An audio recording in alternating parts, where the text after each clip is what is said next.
que el Dalai Lama cumplió 90 años el pasado julio, 6 de julio, ¿no? Y por varios años el Dalai Lama ha venido comentando que al arribar a esa edad, él iba a comunicar si ese linaje en particular de Tulkus, el de los Dalai Lamas, tendría o no continuidad, ¿sí? Y decía que esto dependería de diferentes condiciones y circunstancias, pero particularmente el sentir y el deseo del pueblo tibetano, tanto dentro como fuera del Tíbet, ¿sí? Esto acontece dentro del contexto geopolítico de el deseo de intromisión del gobierno chino para controlar el renacimiento o el nombramiento de esa figura que, como bien saben, en la tradición cultural tibetana tiene una importancia no solo espiritual suprema, sino también política, porque se considera en buena medida al Dalai Lama como, o se lo ha hecho por mucho, mucho tiempo, la cabeza precisamente del Estado tibetano. En el año 2013, que fue la última visita que el Dalai Lama hizo a nuestro país, por cierto, él abrazó una iniciativa histórica muy poco común en una persona dotada de la influencia y el poder que se le atribuye a alguien como él mismo, de renunciar a esa condición política, ¿sí? Obviamente no puede renunciar a su liderazgo espiritual, porque este es endémico a su posición, y porque al mismo tiempo el pueblo tibetano nunca haría ello, ¿no? Pero después de muchos años consolidó pues toda una infraestructura democrática en la comunidad en el exilio y en Dharamsala, que es su sede física y también política, en el seno de lo que es el gobierno tibetano en el exilio, la administración central tibetana en el exilio, conformó la figura de un primer ministro que se ocupa, ¿verdad?, del liderazgo político de la comunidad tibetana en el exilio y que pretende naturalmente mantener los tópicos de importancia del problema del Tíbet vivo para el futuro, ¿sí? Específicamente la posibilidad de arribar, lo cual cada día se ve más difícil, pero no se pierde la esperanza de algún tipo de acuerdo o arreglo con el gobierno de la República Popular China, específicamente a través de la propuesta que el Dalai Lama ha extendido, que es la del camino medio, ¿sí? Que es una posición intermedia entre la total independencia del Tíbet de China y al mismo tiempo la total sumisión de Tíbet en China. Una posición intermedia que lo que demanda o lo que pide es que el gobierno chino le confiera a los tibetanos autonomía genuina y formal dentro de su propio territorio. Pero esto, a pesar de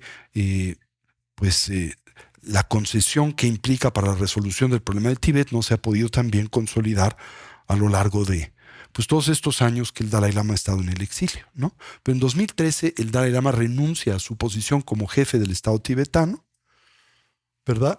Deja esa función, ahora ya esta rama política de la administración central tibetana en el exilio, y tan solo permanece con este liderazgo espiritual que tiene que ver también con su historia, la historia de este linaje, que se asocia también a la figura del Bodhisattva de la compasión Avalokiteshvara, que es concebido por las personas en los Himalayas como el protector de todos estos, el protector nacional del pueblo himaláyico en general y con él del pueblo tibetano, ¿no? Que se piensa encarna o se manifiesta en sentir en la figura de los Dalai Lamas. Pero al China invadir el Tíbet, pues ha encontrado muy difícil, si no es que imposible, integrar al pueblo tibetano a pues su reclamo de unificación, ¿sí? Y específicamente ha encontrado muy difícil el diluir la cultura tibetana que fortalece pues este sentido de independencia o de distinción de los tibetanos del pueblo Han, ¿sí? Que es primariamente la etnia pues dominante de China hoy en día, o de la identidad china hoy en día, aunque China está conformada de muchas diferentes etnias y minorías. Pero para poder consolidar su presencia, los chinos han tratado de manipular a lo largo de los años, ¿verdad?, las décadas, a toda pues el aparato espiritual tibetano, controlando sus monasterios, poniendo diferentes controles en los mismos, por ejemplo, edificando cuarteles militares siempre muy cerca de los monasterios para monitorear la totalidad de sus actividades, disminuyendo la población monástica de tal manera que en los monasterios, aún en los más grandes como Repungan de Nicera, no haya más de 200, 300 monjes, que son algo que ellos aparentemente sienten pueden controlar. Y cuando la población monástica crece, como es el caso de en el este del Tíbet, Larungar, pues literalmente pasar bulldozers y destruir todo para obligar a los monjes a irse a otros lados y que estos entornos nunca crezcan y no se conviertan en lugares de confrontación de la soberanía china en Tíbet en general, ¿no? Han hecho un esfuerzo muy grande por tratar de diluir la cultura tibetana. Ahora específicamente lo están implementando a través de una solución muy extrema, que es el extirpar a los niños de sus familias cuando son muy chiquitos y mandarlos a internados en China, donde permanecen toda su infancia, alejados de su familia, y se les educa como chinos, se les educa en la lengua china y en la cultura china, y tan solo se les permite regresar a casa por unas semanas al año, bajo una cierta supervisión, lo cual implica que no pueden realmente aprender su idioma y no pueden pues aprender su cultura y con tanto seguir manteniendo su sentido de identidad, ¿no? Esto es algo que hoy en día se consolida como la preocupación más importante en torno al problema del Tíbet y la estrategia más poderosa que China está implementando como una especie de genocidio étnico, ¿verdad? Y cultural, para eliminar la resistencia del pueblo tibetano a su reclamo de soberanía sobre el Tíbet, porque lo que piensan es que en 20 o 30 años, pues todos los tibetanos van a haber sido sineizados, van a haber sido chineizados, digámoslo así. Empezaron en la década de los 60 por controlar o intentar controlar el renacimiento o la identidad del renacimiento de uno de los más importantes lamas del Tíbet. Para la tradición Gelugpa, el segundo lama en importancia que era la figura del Panchen Lama. El actual Dalai Lama reconoció a la encarnación de este pequeñito y entonces los chinos, en los 90s, apresaron cuando este niño tenía 3 años, lo apresaron también a el abad del monasterio de Tashilhunpo, que era la sede monástica de este lama, y a su familia, y lo desaparecieron. Hasta la fecha nadie sabe dónde está, si vive o no vive, aunque los chinos dicen que está vivo, pero nunca han permitido que nadie pueda establecer contacto y diálogo con este de vuelta, y pusieron un individuo, una especie de marioneta, al que nombraron la genuina encarnación del Panchen Rinpoche. ¿Sí? Obviamente el pueblo tibetano en su totalidad no le respeta ni lo concibe como tal, ¿verdad? Y esto también pues enardece a los chinos, que desearían que al imponer esa figura todo el mundo le venerara como si fuera el auténtico Panchen Rinpoche, ¿sí? Muy importante porque fue el original, el maestro del quinto Dalai Lama, y en términos espirituales inclusive se le conciba como una encarnación superior al Dalai Lama, porque el Panchen Rinpoche es la encarnación de ¿cómo se llama? Amitabha, mientras que el Dalai Lama es la encarnación de Avalokiteshvara, que es una emanación de Amitabha, ¿sí?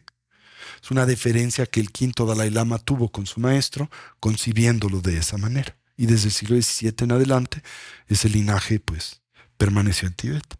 Entonces ahora, pues los tibetanos han mantenido hasta la fecha, Dalai Lama cumplió este año 90 años de vida, una gran devoción hacia el Dalai Lama. Y el Dalai Lama ha fungido como el punto de unificación del pueblo tibetano hasta el día de hoy, lo que también pues enardece a los chinos. Y lo que más desearían es que el Dalai Lama pudiera de la faz del planeta desaparecer, o lo que han intentado hacer a lo largo de los últimos pues casi 70 años es desacreditarlo, ¿no? Recordarán precisamente cómo a principios de este año lo intentaron hacer a través de esta intriga vinculada a este acto en donde el Dalai Lama le saca la lengua a un niñito, ¿se acuerdan? Que es una cosa absurda porque es una tradición de los viejos en el área de vida del Dalai Lama en Amdo, pero bueno, esa es otra cosa, ¿no? Total, que los chinos ya se dieron cuenta que todas estas diferentes estrategias no van a servir.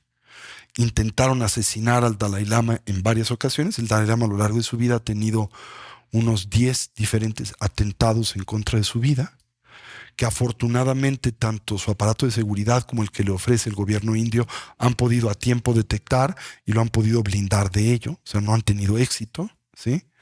Y también el Dalai Lama ha sobrevivido a todas estas campañas de desprestigio que ha implementado el gobierno chino, incluyendo esta más reciente, ¿sí? Entonces los chinos saben que a la fecha ya no pueden continuar por ese camino, esto es que estas campañas de desprestigio no funcionan y que también pues ya a estas alturas del partido no lo pueden matar, y si lo matan va a ser peor, ¿verdad?, que lo que tienen ahora. Entonces, por lo que han optado es por la idea de controlar su futuro renacimiento. Entonces, lo que los chinos quieren es, cuando el Dalai Lama muera, ser ellos los que elijan formalmente su nueva encarnación, evidentemente dentro del Tíbet y bajo el total y completo control del aparato político de China, de tal manera que esa encarnación se convierte en un agente del gobierno chino y da la devoción que el pueblo tibetano le tiene, el último medio para consolidar su reclamo, ¿verdad?, de Tíbet. ¿Se entiende eso?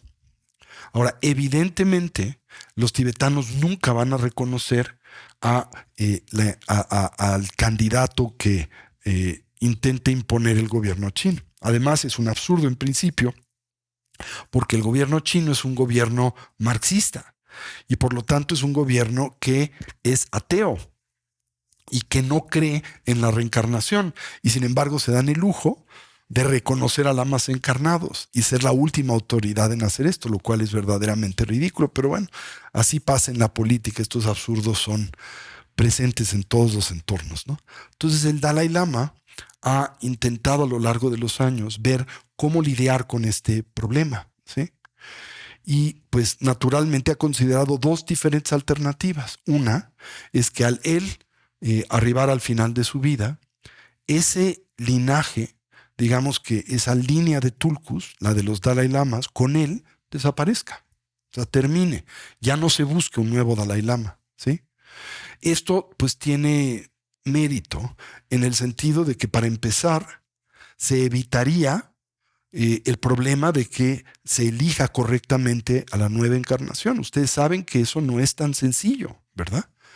Y que inclusive a la fecha, aún cuando se ejecuta de la forma más apropiada posible, a veces tiene éxito y a veces no tiene éxito, y a veces se eligen a candidatos que resultan ser una verdadera vergüenza. Nunca hay garantía de que el proceso de selección de un tulku sea el apropiado, porque es algo del reino espiritual el tener ese tipo de visión paranormal para saber dónde alguien renace. Pues es algo que muy poca gente puede hacer, y aún que se elija a esa persona, ¿verdad?, es muy importante que se le dé la educación apropiada. Y si no se le da la educación apropiada y en el tiempo apropiado, esas impresiones y tendencias que se cultivaron en la vida previa pueden inhibirse para la vida presente. No desaparecen, pero pueden inhibirse. ¿Se entiende eso? Entonces hay muchas circunstancias que dificultan este proceso. En añadidura, también tienen que ustedes tener presente que el mundo moderno es muy distinto al mundo que era propio de la cultura precomunista del Tíbet, ¿no? El mundo moderno tiene muchas distracciones, está inmerso en abrazar muchos diferentes valores falsos, ¿no? Pues todos sabemos eso, vivimos inmersos en un mundo material, ¿no? Como decía Madonna, vivimos en un mundo material y somos seres materiales, ¿no? Entonces, aún con las mejores condiciones, el que alguien sobreviva esto y mantenga esa pureza de corazón, pues no es una garantía, ¿verdad? Y por eso el Dalai Lama propuso como punto de partida decir: conmigo termina ese linaje. Ha funcionado por varios siglos en guiar al pueblo tibetano, pero nada es permanente. Las cosas y las circunstancias cambian y es posible que ya en el futuro no sea de utilidad. Además, también deben tener en cuenta que aún en el mejor de los escenarios, pues desde el momento en que muere el Dalai Lama hasta que su nueva encarnación tiene la madurez para asumir ese cargo, por lo menos son 15 o 20 años. Entonces hay un espacio de 20 años de ausencia, un espacio como de ausencia de poder, en donde todo puede suceder, ¿no? De hecho, inclusive en la historia del Tíbet, inclusive con los Dalai Lamas, en consecuencia de ese espacio, muchas veces llegaba al poder en Tíbet un regente que después pues se rehusaba naturalmente a abandonar el poder y entregárselo a la nueva encarnación del Dalai Lama. Y se dieron varios casos de varias encarnaciones del Dalai Lama, particularmente, por ejemplo, el sexto Dalai Lama, el séptimo, el octavo, que fueron asesinados cuando eran jovencitos, ¿no? Precisamente por intrigas vinculadas a los regentes que habían tomado control del gobierno tibetano durante ese periodo de ausencia, ese vacío de poder que dejaban entre su muerte, la selección de su encarnación y todo el proceso de su educación, ¿no? Ahora, si eso era así en el Tíbet, imagínense los peligros que para ello hay en el mundo contemporáneo y en la vertiginosa velocidad con la que este cambia y se transforma. 20 años en el mundo actual, somos como 200 años en el mundo precomunista del Tíbet, ¿no? Entonces, en 20 años todo puede suceder, ¿sí? Y lo que vemos al mismo tiempo vinculados a China es que pues esta es la nación que se está convirtiendo en la nueva superpotencia global y no creo honestamente que ya haya nada que la pueda parar, que la pueda frenar. Y en 20 años lo que veremos es muy probablemente el colapso de la hegemonía global norteamericana y la consolidación de la hegemonía global china, ¿sí? No creo que eso pueda evitarse, a pesar de que los americanos están dando lo que llaman sus últimas patadas de ahogados, ¿no? Y particularmente con lo que está haciendo el gobierno actual, el de Donald Trump, todo para frenar lo que ya es inevitable, que es la hegemonía china en el mundo, ¿no? Entonces, pues esto hace que esa posición se convierta en un elemento de vulnerabilidad para el futuro de la identidad nacional tibetana, del pueblo tibetano, y que también se convierta en un elemento, una especie de bocado muy apetitoso para el gobierno chino, porque piensan que si logran posicionar a la encarnación del Dalai Lama bajo su esfera, como un satélite de esfera de poder de ellos, con ello van a controlar al pueblo tibetano y con esto consolidar lo que han venido denominando por muchas décadas la solución final al problema tibetano. La solución final al problema tibetano es tomar control de la encarnación del Dalai Lama, ¿sí? Inundar el Tíbet de población china, esperar a que muera la generación que vivió en el Tíbet precomunista y la que le sigue, y la subsecuente generación educarla en China y después mandarla de vuelta al Tíbet. Esa es la solución final al problema tibetano, ¿sí? Y van muy avanzados en esa iniciativa.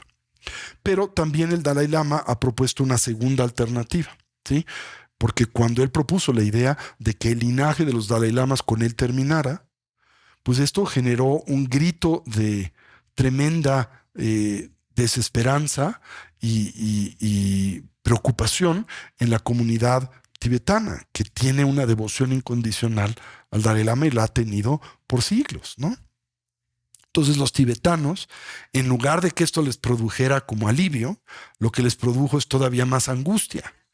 Y le suplicaron al actual Dalai Lama que reconsiderara esa alternativa, porque se piensa que por naturaleza el Dalai Lama es alguien que tiene control sobre el proceso de su renacimiento, ¿sí? Que puede controlar su renacimiento. Y entonces el Dalai Lama dijo que, bueno, él se da naturalmente al pueblo tibetano, vive para el beneficio de este y lo reconsideraría, pero que lo haría ya en el futuro, entrado en años, y comentó en varias ocasiones cuando llegara a sus 90 años, que es precisamente el cumpleaños que acaba de tener el pasado mes de julio. Y entonces, cuando cumplió años, dada esta promesa que ha venido extendiendo por varias décadas, ¿verdad? Lo que el Dalai Lama dijo es que sigue presente un reclamo y un deseo del pueblo tibetano para que continúe la figura y la presencia o la encarnación del Dalai Lama en el mundo, y que él no podía desoír los deseos del pueblo tibetano y que por lo tanto ahora, al entrar en esta parte de su vida, pues accedía o confirmaba el que iba a haber continuidad de su linaje de Tulkus, de encarnación. Pero, ahora este es el elemento fundamental, dice, si bien accedo a que esto suceda, y dado el hecho de que esto es algo sobre de lo que tan solo yo y los tibetanos debemos de tener injerencia, naturalmente no los chinos, que además son materialistas y ateos, ¿qué tienen que ver con este proceso? Entonces dice, yo voy a disponer el mecanismo mientras viva que va a utilizarse para seleccionar al próximo Dalai Lama, el mecanismo, ¿sí? Y ese mecanismo recae, ya lo ha dispuesto en una comunidad de altos jerarcas de la tradición tibetana, de todas las escuelas del budismo tibetano, y un mecanismo también vinculado a la administración central tibetana en el exilio, para que cuando él muera, sean estos los que vean por la búsqueda y selección y después la educación del nuevo Dalai Lama, ¿sí? Ahora, vuelvo a insistir, aún con ese mecanismo, no hay garantía que quien se encuentre, ¿verdad?, tenga las cualidades y habilidades del actual Dalai Lama. Es también un problema porque este Dalai Lama es excepcional, ¿sí? A lo largo de la historia de los 14 Dalai Lamas, se dice que han habido 3 grandes Dalai Lamas. Nawan Losang Gyatso, el 5º Dalai Lama, que fue de alguna manera el arquitecto del Estado tibetano, ¿sí? El 13º Dalai Lama, que precedió al presente Thubten Gyatso, y el actual Dalai Lama, Tenzin Gyatso, ¿sí?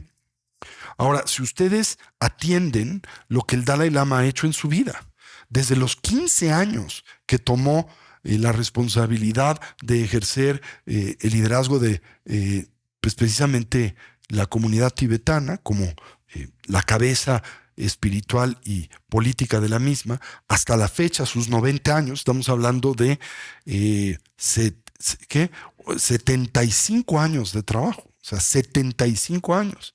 El Dalai Lama ha sido una persona extraordinaria, fuera de serie. De hecho, puedo decir, es el último gran líder de opinión moral del mundo, la última persona, pienso yo, en el mundo que tiene ese prestigio, a pesar de todo lo que China ha hecho para degradarlo, ¿sí? Entonces, si lo ven desde esa perspectiva, el que se repita una figura de esa envergadura es muy difícil, ¿sí? Aunque encontraran al nuevo Dalai Lama, al no poderlo entrenar en una cultura tradicionalmente budista sin ninguna distracción, ¿verdad?, por grandes lamas, todos realizados, eso es ya hoy muy difícil de lograr, ¿no? Entonces, que le salga un Dalai Lama como el que tenemos ahora, pues va a ser, yo casi lo veo poco menos que imposible, ¿no? A menos de que en efecto se encuentre el adecuado tulku y éste manifieste espontáneamente, casi sin ninguna intervención, las cualidades que ha cultivado en sus vidas previas. También eso es posible, esa es la naturaleza de los turcos, de los verdaderos turcos, ¿no? Y lo que el Dalai Lama ha dicho entonces es que él no va a renacer en China por ninguna razón, o sea que cualquier candidato que China encuentre en China no es él, va a ser falso, que él está declarando no va a renacer en China y no va a renacer en ningún lugar en donde China tenga intervención, influencia o control, ¿sí? Para que no quede duda de que ellos van a manipular ese linaje, ¿sí? Y ha venido instando a la comunidad internacional, lo cual se ha visto expuesto en ese sentido a éxito, diferentes gobiernos que señalen y, como diríamos, pongan en duda la intención que China tiene de intervenir en el proceso de encontrar y seleccionar al nuevo Dalai Lama. Entonces son muchos los gobiernos en el mundo que han estado declarando, especialmente este año, a partir de estas declaraciones del Dalai Lama, que China no tiene derecho en intervenir en ese proceso cuando él mismo se dé. Ahora, el Dalai Lama ha simultáneamente comentado que él pretende vivir hasta por lo menos los 100 años, ¿no? A veces ha dicho los 110 años, ¿sí? Ahora, arreglé que tenemos un grupo ahorita que hizo el viaje a Ladakh, ¿sí? Un grupo chiquito de gente que fue a Ladakh. El Dalai Lama estaba dando enseñanzas ahora en Ladakh y arreglé que tuvieran una audiencia con él el día de ayer. Y me comunicaba Juan Nieto que lo vieron muy bien, a pesar de que ya es grande, tiene, les decía, 90 años. Así que yo no veo imposible, inviable, que llegue por lo menos a los 100. Yo creo que 10 años más sí es posible que el Dalai Lama pueda sobrevivir de alguna manera. ¿O en qué condición? Pues ya es grande y aunque seas el Dalai Lama, pues la edad es la edad, la impermanencia es la impermanencia, el cuerpo es el cuerpo, ¿verdad? Y él va a ir, como ya está sucediendo, perdiendo pues muchas de sus facultades, entre ellas prontamente también, yo creo, sus facultades también mentales. El hecho de que hasta la fecha, a los 90 años, siga lúcido y con toda esta actividad que tiene, es ya sí, ya en sí un milagro, es una cuestión anómala, ¿no? Yo creo que esto va a preservarse unos 5 años más y después de de que llegue a los 95 años, yo creo que el Dalai Lama se va a retirar de la vida pública. Hará se va a, como digamos, presentar 1 o 2 veces al año, ¿verdad? En algún tipo de evento abierto al público, pero ya no va a estar llevando a cabo el tipo de actividad que lleva a cabo ahora, ¿no? Y eso da una pequeña ventana de oportunidad para que todo esto que él pretende se consolide para su futuro pueda organizarse adecuadamente. Entonces eso es lo que el Dalai Lama ha dicho y lo que se ha estado comunicando eh, en el mundo en general a partir de su cumpleaños en adelante, ¿verdad? El que él afirma va a continuarse el linaje de los Dalai Lamas, consecuente del deseo del pueblo tibetano, ¿verdad? Que él se compromete a volver, pero la selección de recae enteramente en los tibetanos y particularmente en este aparato que él está organizando de altos jerarcas de la escuela de la escuela del budismo tibetano y de la propia administración central tibetana en el exilio. Y que por ningún motivo la encarnación de su sucesor debe de ser reconocida o manipulada por el gobierno chino en ninguna forma. A esto que ha dicho China, en esencia lo que ha dicho es que le vale un soberano grillo y que ellos tienen, dicen, la autoridad para reconocer al futuro Dalai Lama y que así lo harán, ¿no? Entonces, ¿qué va a pasar? Bueno, lo más probable es que en el momento en que el Dalai Lama muera, los chinos empiecen todo este proceso, ¿verdad? Utilicen a diferentes jerarcas de la iglesia tibetana en Tibet bajo amenaza de muerte, bajo coerción, a que les ayuden a, digamos, como diríamos, prestigiar o reconocer el candidato que ellos elijan y ellos van a entronar, digámoslo así, a el candidato que gusten. Ahora, ¿qué va a pasar? Pues que van a tener a su Dalai Lama como tienen a su Panchen Lama, pero nadie en absoluto lo va a seguir ni le va a hacer caso de forma alguna. Y lo que muy probablemente suceda es que se elija este nuevo Dalai Lama en el exilio, ¿verdad? Y luego, pues, la gente vuelque sobre del mismo su devoción y su confianza. Y bueno, ya el tiempo dirá si lo educan adecuadamente, si crece adecuadamente y si es digno de esa posición. Porque también, insisto, existe el enorme riesgo de que si esa apuesta no sale bien, ¿sí? O sea, la elección de los tibetanos del nuevo Dalai Lama no es la correcta, y la comunidad tibetana entra en conflictos para su selección, porque siempre pues, hay también interés de muchos de tener al Dalai Lama en tu familia, ¿no? Por todo lo que eso implica en términos de reconocimiento, poder, influencia, y ya no solo en Tibet o en India, sino a nivel global. Entonces también existe la posibilidad de que se arme un merequetengue y muchos digan que han encontrado al Dalai Lama y la comunidad tibetana entra en conflicto y se pelee. Y entonces ahora sí que todo se lo va a llevar el payaso. Esto es, con esto, pues los chinos van a estar encantados, ¿no? O si seleccionan entre todos a uno sin ningún tipo de controversia, luego viene toda esa etapa de por lo menos 15 años por lo menos, ¿no? Yo diría en realidad serían 18 años y esos 18 años le tienes que añadir 1 o 2 años de interín entre que muere y se reconozca. Estamos hablando de 20 años y vuelvo a insistir, 20 años es muchísimo tiempo, ¿no?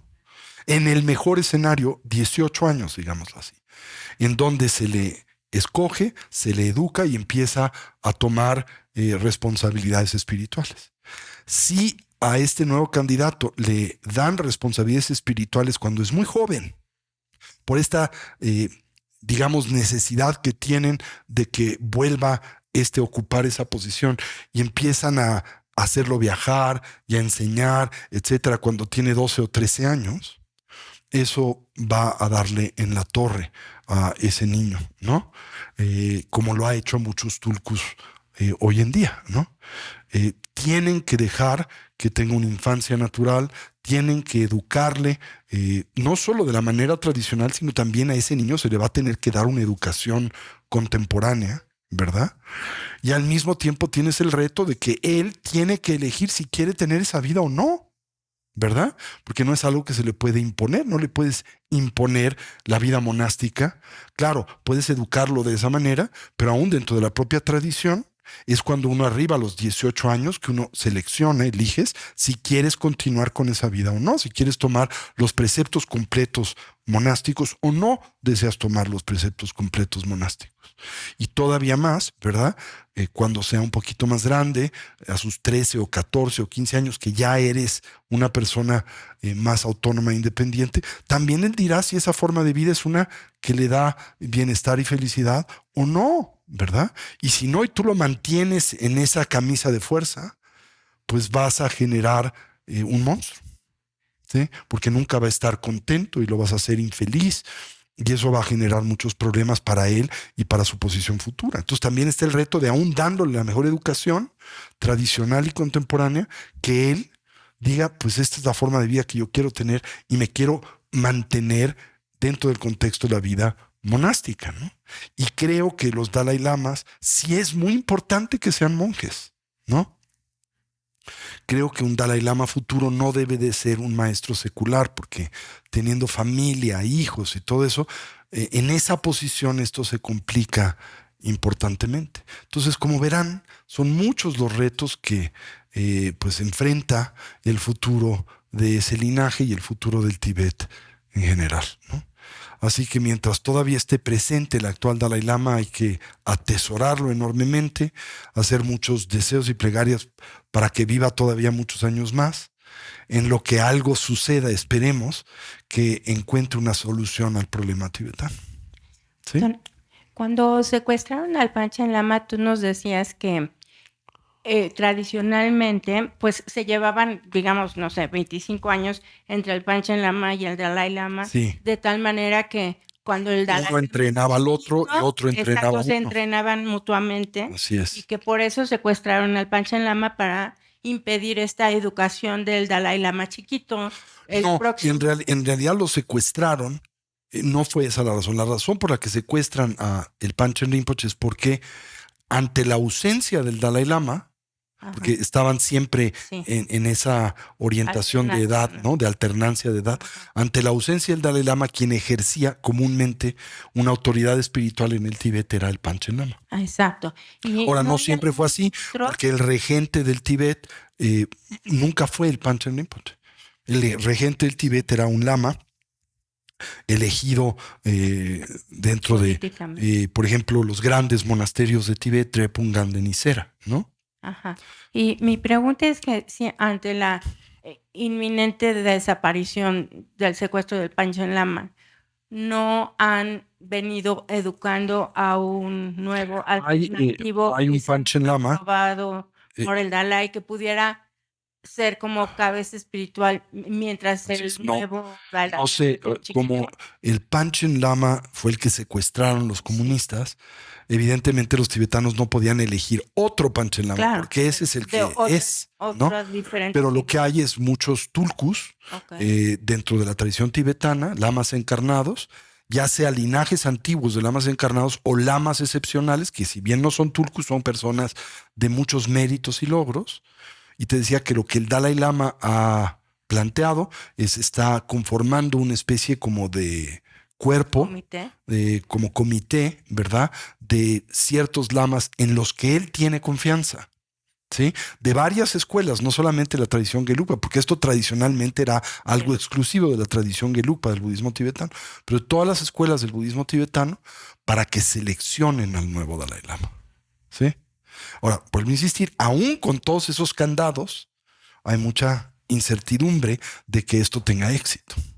Y ¿Sí? independientemente de la selección del nuevo Dalai Lama, ¿hay alguna figura alternativa al Dalai Lama con Nadie. el suficiente Nadie. poder moral para Nadie. guiar al pueblo tibetano? Nadie. En este momento, cuando el Dalai Lama se vaya, no hay un lama en particular en la comunidad tibetana que pueda sustituirlo. Hay muchos lamas importantes, etcétera, pero no hay uno en particular que pudieras decir, este va a hacerlo, ¿no? Así que va a haber naturalmente ese vado, va a haber ese vacío de poder por una generación. Eso es inevitable. Sí. Bueno, pero ya nos desviamos el día de hoy con este tema, ¿sí?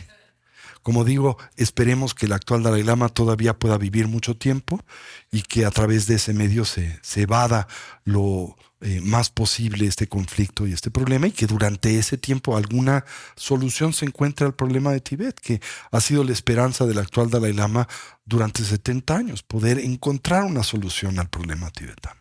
Ahora, la solución al problema tibetano no es difícil, en realidad, pero para los chinos es imposible de comprender. Y la solución es que los tibetanos tengan autonomía dentro de la propia República Popular China. Y ya, ¿no? Que les dejen ejercer su cultura y religión dentro de la cultura, dentro de la República Popular China. Si los chinos tuvieran la inteligencia para dejar que eso sucediera, ningún tibetano querría independizarse de China. Porque además, en tu razón, ¿por qué querrías independizarte de lo que va a ser la nueva potencia global del mundo? Hacerte un país chiquitito en el corazón de Asia, aislado del mundo y pobre, en contraste a ser parte de, ¿verdad?, este imperio nuevo. Nadie querría. Lo que quieren es poder conservar su cultura y religión. Pero los chinos no pueden, el Partido Comunista Chino no puede concebir el que haya otra estructura, ¿verdad?, que tenga autoridad independiente al Partido Comunista en sí mismo. Pues sí, pero ellos, vuelvo a insistir, no lo pueden comprender. No lo ven, no lo han podido aceptar y no se ha podido llegar a esa solución hasta la fecha. Esperemos que algo suceda. Bueno, vamos a dedicar el mérito, ¿les parece?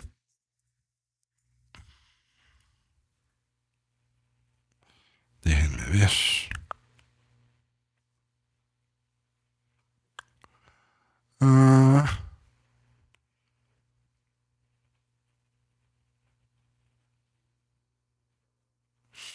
Bien.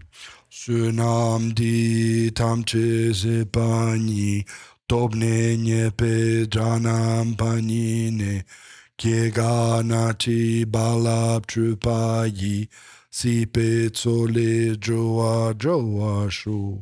Que por este mérito, luego de alcanzar la omnisciencia y derrotar al enemigo, las negatividades, podamos liberar a todos los seres del océano de la existencia agitado por las olas tormentosas del nacimiento, la vejez, la enfermedad y la muerte.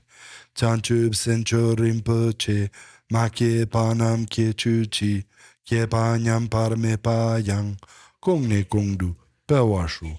Que la apreciada bodhicitta surja allí donde no lo ha hecho y donde haya surgido, que no se deteriore, sino que crezca cada vez más.